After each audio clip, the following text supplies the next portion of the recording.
Mga nakatatakam na kakanin mula sa Balatinaw o Black Rice, tampok sa kapistahan ng Burgos, Ilocos Sur.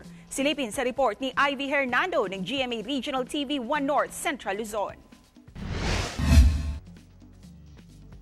Bida ang mga lokal na produkto ng Ilocos Sur sa pagbubukas ng Tawid ken Kultura Ilocos Sur Trade and Expo sa kahabaan ng Govantes Dike sa pagitan ng Vigan City at Bantay, Ilocos Sur. Tampok dito ang Balatinaw ng Burgos na main product sa iba't ibang kakanin tulad ng sinuman, tinupig at patupat. Ito ay isang glutinous rice or malagkit.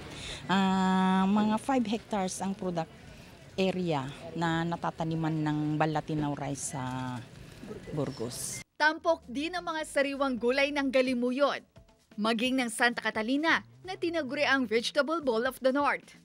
Ang maaromang bawang ng Garlic Center of the North, Sinait.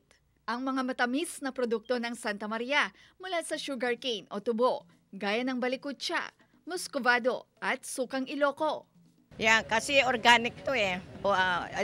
Ito na ang ginagamit ng mga tao na instead of sugar, na white sugar, ito na ang ginagamit ng mga doctors, lahat na. Ang Pinoy na Buri products ng San Juan.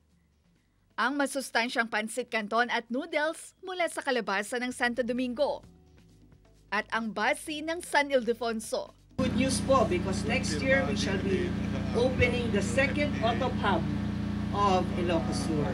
Sa opening ng Ilocos Sur Festival, nagliwanag at napuno ng kulay ang gusali ng Provincial Farmers Livelihood Development Center sa 3D presentation na sinundan ng fireworks display. Mula sa GMA Regional TV 1 North Central Luzon, Ivy Hernando, nagbabalita para sa GMA Integrated News.